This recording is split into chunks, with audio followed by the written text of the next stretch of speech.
In this video that you're watching right now, I'm going to show you how to use the higher time frame as a bias and then only execute your trades on the 1 minute time frame. Okay, I think I get it. Okay, so here's a perfect example. This is the GBP USD on the daily time frame, as you can see, right?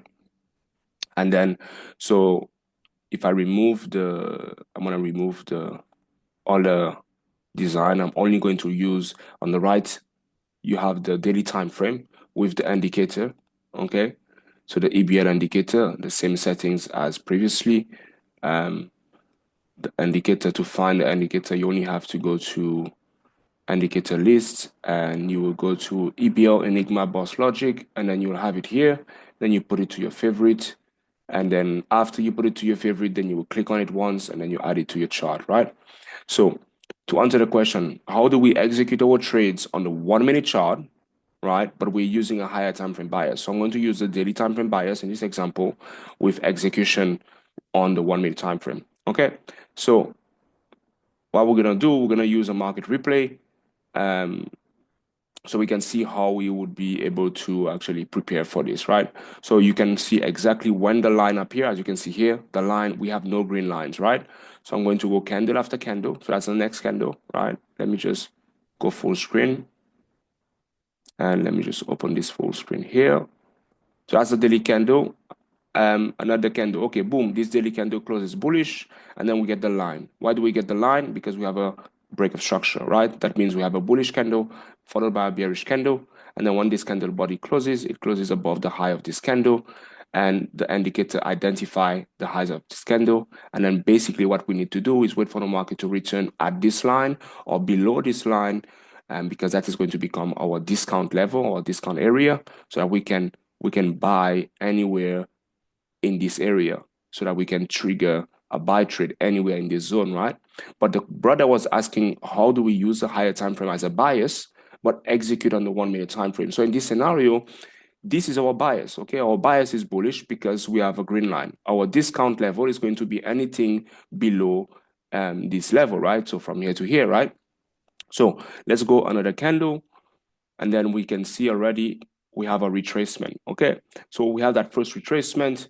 So obviously, I'm just gonna play the actual truth so you can see, you can have a better example. Okay, so here in free candles, what do we notice? We notice that in one variation, because again, this is based on probability, so I'm showing you a variation of what could happen based on what happened, right? So it's about probability, no guarantee. So I'm showing you again a variation of what could happen based on what happened, okay? So that you can train yourself from that mindset when you're observing and back testing, because it's again probability, no guarantee, right? So with that understanding, meaning we are using the higher time frame as a bias, but we want to execute on the 1 minute time frame. So from that logic, we have to say, okay, if the green line tells me I should be only looking for buy trades, that's my directional bias. I'm only looking for bullish trade. Now, because I want to execute my trades on the 1 minute chart based on that bias, therefore, I need to wait for the market to go at the green line, so return at the green line or below, right? And then wait for the key session, either the London session or the US session, to form when the market is at that line or below, and actually start to execute buy trades on micro level of bullish break of structure on the 1 minute time frame after I have placed my line. So I'm going to break that down for you. So as you can see, we have a wick here, right? That means the market went lower underneath this line and then it went up. Okay, is it possible that from here to here we have a 1 minute trade? Yes, it's possible, because price is fractal. So if we look at how many pips is from here to here, we can easily do this by just holding shift on our keyboard, and then holding shift on our keyboard, left click once, and then we can see we have 9.6 pips. But maybe that is good enough for a scalper, because therefore you could have a 2 pip stop loss and come out here with 9.6 pips. But maybe you want more pips, right? So now look at from this low to this high, it's probably going to be the same way. But from this low to this high, obviously going to be more pips, right? So I'm going to work on this one. So we have how many pips from here to here? We have 60 pips, right? Because again, everything's probability. That means you could take a trade here, but then maybe you want more pips, and then the next day the market stop you out, right? And then you could take another trade here on the 1 minute time frame. Maybe you wanted more pips, right? And then the market didn't go right away, it stopped you out. And then you follow that process again. The next day, you wanted more pips, you take that trade here also on the US session, for example, on the 1 minute time frame, and then the market actually delivered 60 pips, right? So now let's go on the 1 minute time frame. So how am I going to actually understand all the price action that is within that range, right? So the range is from here to here, from the line to the lowest part of the week, okay? How am I going to get that range? I'm going to create basically this square.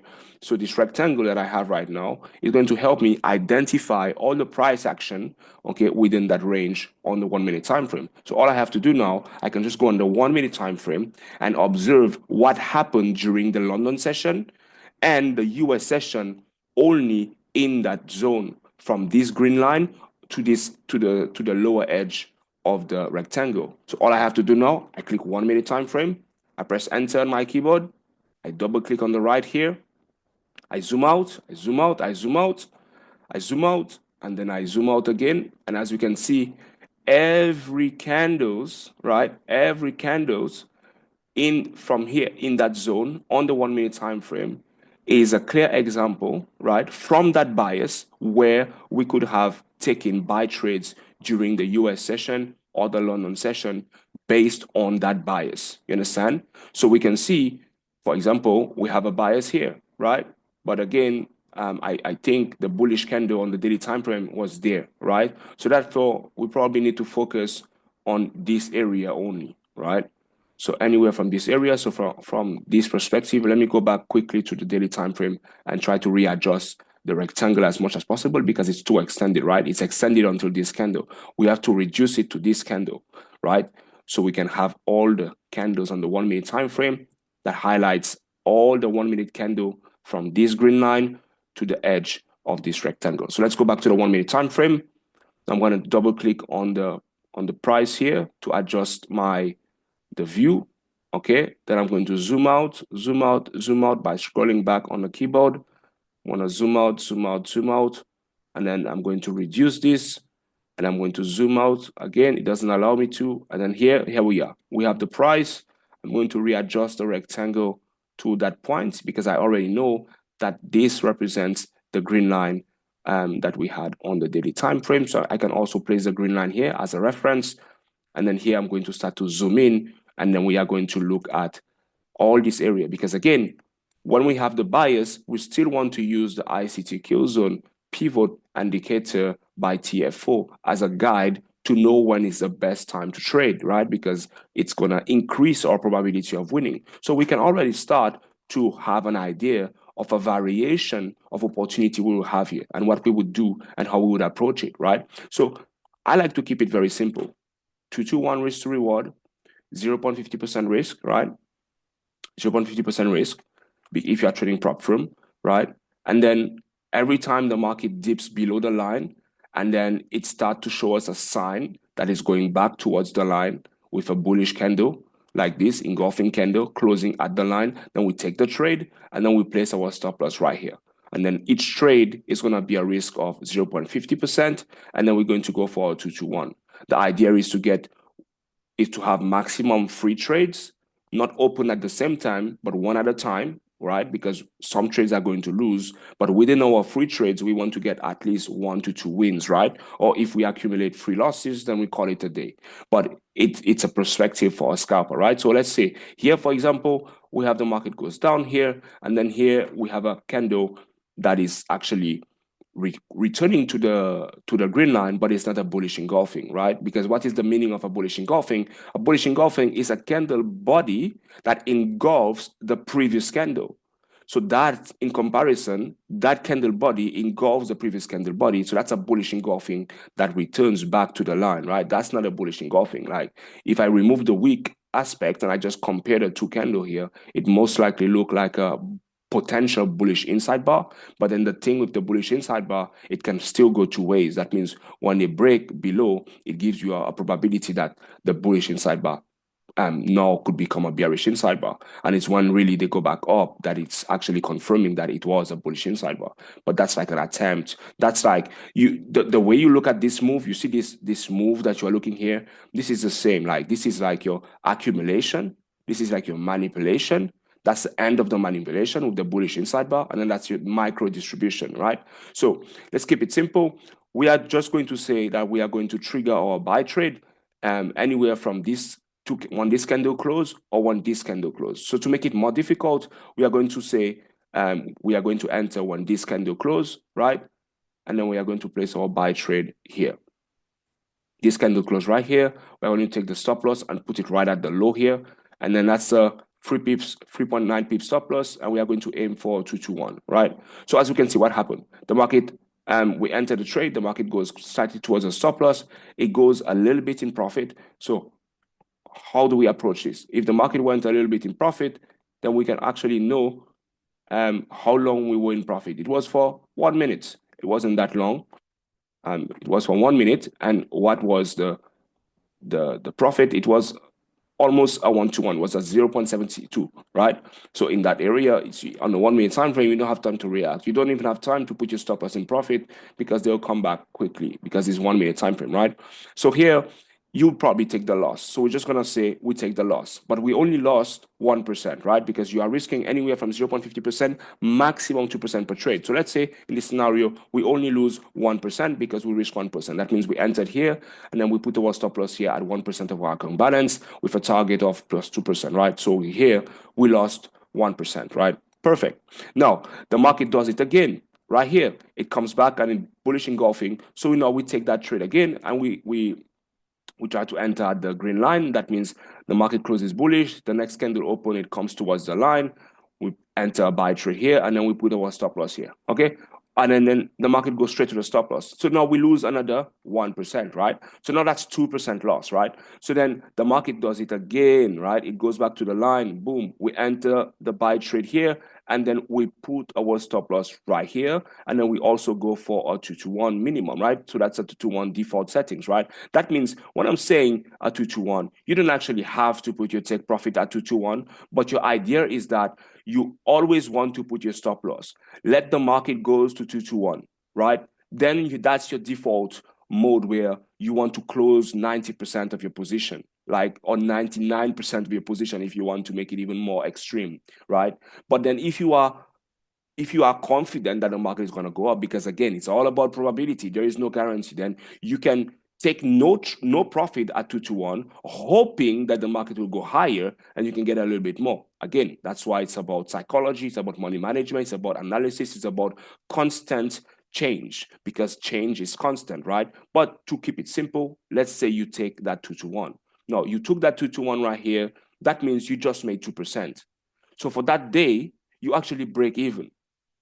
You literally break even. That means you lost like one trade here, that's 2 trades. And the next trade, the third trade, you close at 2%.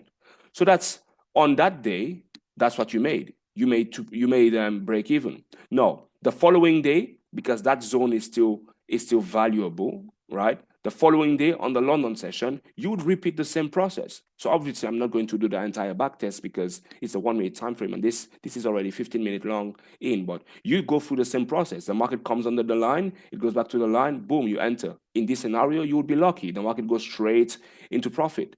Here it is the same. As soon as the market comes here, you enter here. If you put your stop loss here, you see the market comes here, it doesn't touch your stop loss, and then it goes straight to profit, right? It's not rocket science. But that would be answering the question that the brother was asking: how do we use a higher time frame as a bias, but we entry on the 1 minute time frame? So if based on my experience, this is how I would approach it. Like I would use time. Time would be when ICT talks about time and price, right? Time would be to execute only during the kill zone, right? Price would be the location that you are targeting. So your zone, that would be price, time and price. So time is waiting for the kill zone. Location is the price. So where is the market, right?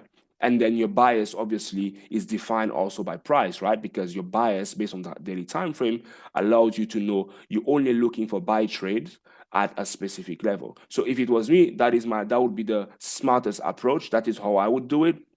But that's not the approach that I use, but I'm just advising based on my experience in the market. So again, thanks for watching. Nico Picasso 369. Feel free to join the free Telegram community. And then, yeah, trade safe, always put a stop loss. And if this method works for you and you become a multimillionaire, all I ask from you is to thank God, to take care of your family, and then to start to contribute in society. Go and start to rebuild society, be a contributor to society. Go and start to be an extension of wisdom, an extension of justice, an extension of charity, an extension of generosity on earth. And then not for your own glory, but so that you believe that God is going to be proud of you with your intention, so that God can be proud of you. Because at the end of the day, any value that comes to us in any form of message that increase us in understanding is a form of a message, right? So it's like God is using people to be micro messengers. So that can be any level of knowledge that comes to you and that benefits you in society. It doesn't only have to be in trading, can be in cooking, can be in mechanics, can be in science, whatever it is. So you always have to be grateful to the knowledge that comes to you. That's why I always try to say, right, I'm very grateful on my journey because I have learned from many people. God has used many people to teach me what I know and to help me explain what I know based on all the people I went through to learn from, right? Because I was influenced by Q Banks, right? Then from Q Banks, I was influenced by Steve Morrow. Then from Steve Morrow, I was influenced by PDFs and other courses. Then after that, I was influenced by ICT. So all those people are great contributors because God allowed them to understand certain things, and based on their experience and how they break it down in your mind, they tried their best to explain it to us. And that, even though it's great to acknowledge the person, the messenger, right? But it's best to give all the focus to God, because at the end of the day, we cannot even breathe. We don't even have a soul. We are not even worth existing if it's not God that puts the soul into us and wakes the body up every day. So we do not focus on the messenger. We focus on the source. What is the source of the message, right? The messenger, yes, we are grateful for his work, for his dedication, but where is the message coming from? The message is coming from a higher power, the only one God. He has no partner, no associate, and we can communicate with him directly in our hearts. So that is very important for us to understand, so that people don't get into their feelings and try to get credit. That is why a lot of the time I try to offer any knowledge that I have for free, because I am grateful in a way, in the strategic way and in the wisdom way of how God teaches humanity to evolve over time. So thanks for your time. Thanks for your patience. Thanks for your understanding. I love you. God loves you more.